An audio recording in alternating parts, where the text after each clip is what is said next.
Hi, I'm Matt. Hey, and I'm Lydia. Welcome to Youth Global Haverim.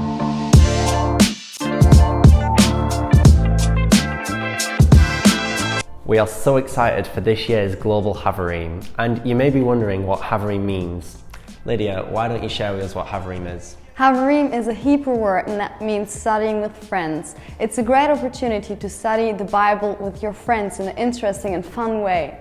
So join us in the next few videos. We can't wait to go on a journey as we unpack this year's Global Haverim topic, Come Out Fighting. So today we have a look at the very famous Bible story where two groups of people are fighting against each other. Oh yeah, I know about this one, and there's this big guy from one of the groups and he goes over to the other group and he's like, guys, I want your strongest fighter and I'm going to fight him, and if I win, all of you are going to be our slaves, and if he wins, then we'll be your slaves, and that's going to decide who wins. Okay, stop. Don't spoiler.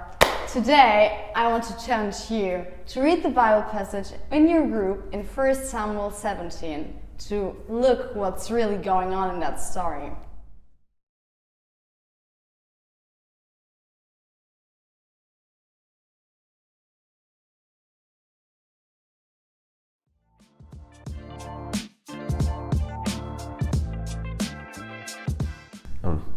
You know, the story of David and Goliath really reminds me of what if my favourite superheroes were to go against each other, like the Spider-Man and the Hulk. One's really small and one's really big.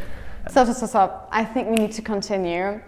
So now we're gonna have a look at the first level of Haverim. It's Pshat, another Hebrew word. Yes.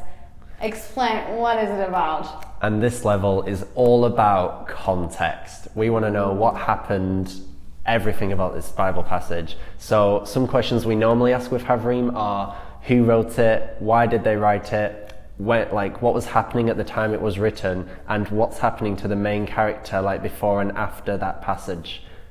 Nice, thanks. And here's some questions we want you to look into today.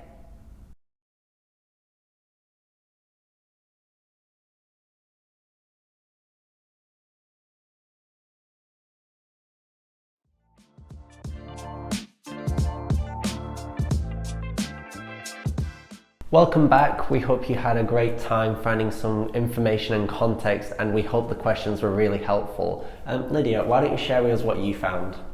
I looked into why they were fighting against each other, and I saw that the Philistines wanted to split Saul's kingdom into two so that they were weaker than it was before. So, what did you find out, Matthew? Well, I decided to look into why he used a sling, a slingshot and a rock. Because to me, that's just like a toy. But I found some really interesting information. So in Israel, the army was split into three, and one of them was the artillery. That's a hard word to say. Oh yeah. But I said it, so I'm proud of myself. And I got some really interesting information. Some I had to write down because it's all mind-blowing. So, when a slingshot was actually part of their official armor, and when they used it, an experienced person could shoot it approximately 35 meters a second. That's so fast, and it's that fast that it's as powerful as a 45mm caliber gun. That's going to do a lot of damage. Wow. And it was usually made of something called barium sulfate rocks. That's very sciencey, but I think it's very dangerous stuff. And slingers, so people like David, would be able to hit birds in flight and obstacles up to 200 yards away. So this wasn't just a normal toy. This was something very serious that could be used to cause some damage. We hope you enjoyed looking into the context, and now you have an overview of what's going on in the story of David and Goliath. Yeah, and we would love for you to join us in the next video as we uncover the second stage of Haverim. See you later. Bye!